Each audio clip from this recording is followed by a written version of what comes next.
Master Sass, Cole's true potential. Okay, from the top, Lou called from the piano. 5, 6, 7, 8. He played a chord, and Kai sang, bop till you drop. Shake it till you break it, Jay sang.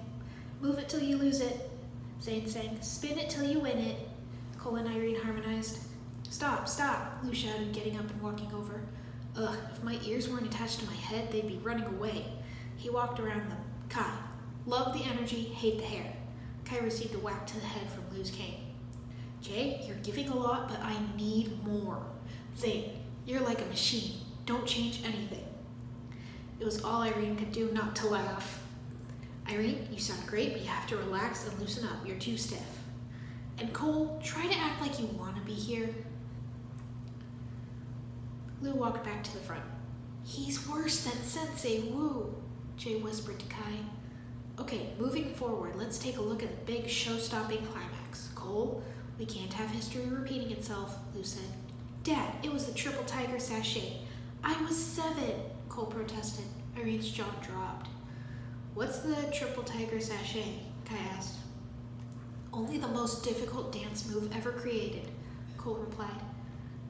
It's true, many professionals have dared try, but it's never been successfully completed, Lou put in. Hence my father thought a 7-year-old could, Cole said, a bit annoyed. But I ended up falling on my face, humiliating myself and letting my quartet down. If you're going to win, you have to go big, Lou declared. All right, time for a break. Take 5. He left the room. I'm starting to see why Cole is so closed off. It's because Twinkle Toes here couldn't deliver the goods, Jay said. Is that why you ran away? Irene said softly. She saw that this was a touchy subject for Cole, and thus she treaded lightly. Oh, I could deliver the goods, Cole said. Look, I'll deal with my father, but let's stick with the plan. All we have to do is keep this charade up long enough until we can get our hands on the trophy. I don't know. I'm starting to think we can win this thing, Jay said slyly. Cole scowled at him. Okay, we'll stick to the plan, Jay relented. Irene did not like the plan. It required them to steal the trophy, and she had been told by her parents, her aunts and uncles, her older siblings, and her older cousins that stealing was wrong. She knew it would be necessary, but it still didn't sit right with her. Later, she found Cole alone in the kitchen. After a quick look around to make sure his father wasn't within sight or hearing, she said, Cole, you need to talk to your dad. Cole turned to her. Talk to him? Why? He asked.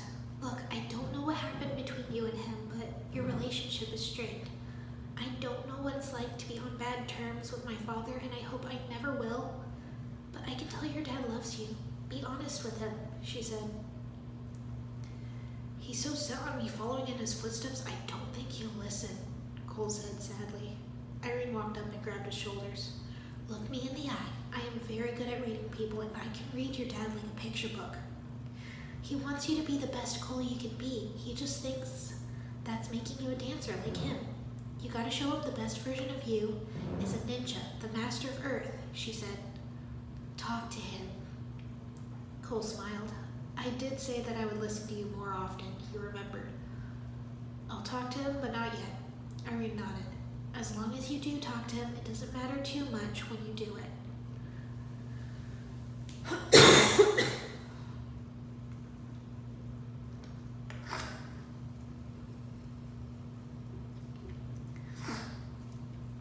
That fateful hour finally came. The various performers were practicing their acts. The ninja were dressed in striped vests and hats with their respective colors, but while the guys had pants, Irene had a knee-length skirt. They were practicing their routine, and Kai bumped into Jay. Ow, dude, you gotta follow me, Jay complained. Follow you? You're 2 beats off, Kai retorted. Actually, 2.72 off the beat, Zane corrected. Guys, let's not make this any harder than it needs to be. We just stick to the plan and keep the charade up until the trophy's revealed, Cole said. Irene spotted Lou walking toward them and gestured frantically for Cole to shut up. He didn't notice and kept talking. Once we steal the Blade Cup, we can argue all we want once we get back home. Lou was a lot closer now. But this is your hometown, Cole. Don't you want to try and win it? Jay asked. Cole sighed. The only dance step I want to perform is called Get Me Out of This Nut House and Let's Burn These Memories from My Head. What? Cole turned to see his father standing there looking disappointed. Dad, you were going to steal it? Lou asked. Dad, I didn't mean for you to hear that, but I'm glad you did, Cole said, hesitant at first. There's something I've been wanting to tell you. All these years, I haven't been training to be a singer or a dancer. I found something new that I'm really good at. Lou looked shocked at his son's words. Cole spun into his ninja suit. Dad, I'm a ninja, he confessed. He took his side from the case everyone's weapons were in. And if we don't steal that blade cup, there's other people that will. Bad people. Serpentine. And we need it to save the world. And I know how ridiculous this sounds, but I'm proud of who I am, and I want you to be proud of me too, he said. Lou backed away. I can't be proud of any son who thinks stealing is right, and I'm not going to wait around to watch you make a mockery of our family's legacy, he said, walking away. Dad, Cole watched his father walk through the exit. Irene and the others came up to him, and Irene put a hand on his shoulder to let him know she was there for him. I'm sure he didn't mean that, Kai said. Maybe if he just saw you in action, Jay began, but Cole waved him off. No, it's okay. A bunch of strange-looking characters walked out of a door marked Troublemakers. Irene thought they looked suspicious. Troublemakers? Wait a minute, what are they doing here? Jay asked, gesturing at the poorly disguised Serpentine. Irene ran to the side of the stage and saw Pythor sitting with the judges, wearing a fake beard. I think he swallowed the real judge, she whispered to the other ninja. They watched as the blade cup was brought out. It was beautiful. Irene looked at the audience and saw Nia in the crowd, Jay's parents, and also her parents and siblings. The rest of the Mayfield family were probably watching them on TV. A bunch of snakes with fake beards were also in the audience. It looks like we're not the only ones planning to steal the blade cup, Kai remarked. Oh, you don't say. I thought maybe they wanted a little entertainment, Irene sassed. Jay raised an eyebrow. I'm nervous, okay? It's a televised event, she defended herself. This does complicate things, Zane said. I say we make our move. We can't risk losing out again. I say we steal it, Jay whispered. We're not going to steal it, Cole declared. They all looked at him. We're going to win this competition, but we're going to do it our way. The others looked confused. Our way? They repeated. Irene smirked. It just took a little tweaking to their routine, selecting a different song and speeding up their tempo. The ninja watched as the so-called troublemakers sang a very off-key song about poison over the ocean or whatever. Irene stuck her fingers in her ears. When the awful song was over, Pythor held up a 10, while the other two judges gave them a 6. Pythor snarled at them, and they turned the numbers upside down, giving the troublemakers a total score of 28 out of 30. The MC called for spin harmony, and Cole turned to his friends. Okay, guys, if we're going to do this, I want everyone to see who we are, he said. I have butterflies on my stomach, Zane said. Oh, come on, that's just nerves, Jay said. No, I really do have butterflies, Zane answered, as he opened his chest panel and some actual butterflies flew away. Irene snickered, having caught it on her phone. Okay, glad he got that out of his system, Jay remarked. Last call for spin harmony, the MC announced. Let's do this, Jay said, for Cole. If we can do the tornado of creation, we can score perfect 10s out there, Kai said. We can do this, brothers, Irene declared. I can say anything and it will only go to elevate our team unity, Zane said, making Irene wonder if he'd turned on his funny switch. I'm glad you guys are my friends. Let's do the whip, Cole said. Ninja, go, they all shouted together. They all went on stage, and Weekend Whip started to play. Irene reminded herself to relax, and she and the guys danced their hardest. People began cheering for them, and Irene couldn't help smiling under her mask. She spotted the Serpentine in the audience approach the stage, and the ninja prepared to fight. Somehow they managed to stay on the beat, making their performance that much more epic. Irene did a backflip and springboarded off of one snake and launched into another before grabbing Jay's hand and spinning him towards another opponent. They did spinjitzu, making the crowd go wild. A snake dropped a sandbag above Jay, but Zane kicked it away before it landed. Zane, Kai, Jay, and Irene slammed into a bunch of snakes and struck nice poses. Zane even moonwalked. 3 fake pyre came out of a trapdoor on the stage, and Cole rushed toward them and jumped, his foot landing on the first one, his hand on the second, and his head on the third. He landed in a crouch and did a soft tiger growl. The triple tiger sachet, Zane and Irene gasped in unison. All was silent. Then the auditorium erupted into cheering. He did it! The triple tiger sachet! He's danced the impossible, the MC announced. The other ninja came and hugged Cole and patted him on the back.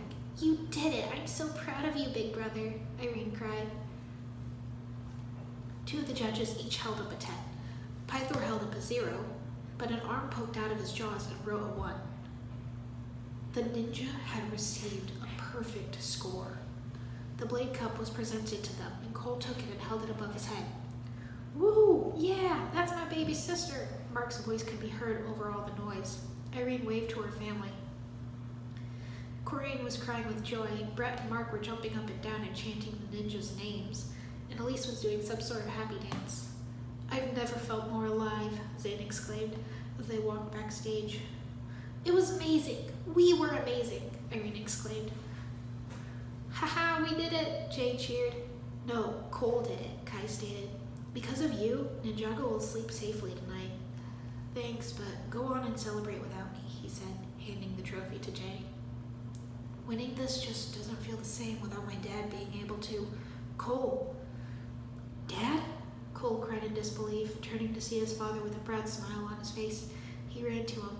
I saw it all, son. I saw it all, Lou said, embracing Cole. You saw me dance? Cole asked, taking his hood off. More importantly, I saw you fight, Lou replied, taking hold of Cole's shoulders. Those Serpentine were up to no good trying to steal the show, and I saw you stand up for what is right. He sighed. I was wrong. I shouldn't have pushed you so hard to follow in my footsteps. Everyone is born with a special talent inside that's just waiting to get out, and you were born to be a ninja, Lou said. You're not mad? Cole asked. How can I be? My son's a hero, Lou declared. I'm sorry to interrupt your little family reunion, but did you know it's me? Pythor announced, slithering up to them and ripping off the fake beard. You seriously thought the false facial hair was fooling us? How can you be so clever, but also so stupid? Irene questioned. I didn't want you to miss our big showstopper, Pythor said, gesturing to a couple of constricti on the catwalk. They knocked down a bunch of lighting equipment right over Lou. Dad! Cole shouted, leaping on top of him just as the lights fell on them. Irene screamed, scared that one of her best friends was injured or worse. She and the others were choking on the dust that had risen, and Pythor took the opportunity to snatch the fang blade and leave. He took the fang blade, Jay coughed. Cole! Kai cried, pointing to the rubble. Guys, look! Irene said, pointing to the side that quakes. It was glowing brightly. He found his true potential, Zane said. A strange bronze-colored glow was emanating from the pile. They stared as Cole heaved it all off of himself, his body glowing. He shoved it aside and helped his father up. Lou appeared shocked and confused.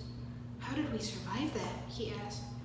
Cole found his true potential. This is truly epic, Irene cried. His relationship with his father must have been holding him back, Zane observed. He's indestructible, Jay cheered. Great, so now I really am the only one who hasn't figured out my special power, Kai pouted. The glow faded and Cole returned to normal, looking a bit tired. Is everyone all right? What just happened? He asked. Lou put a hand on his son's shoulder. We're all okay, son, he assured.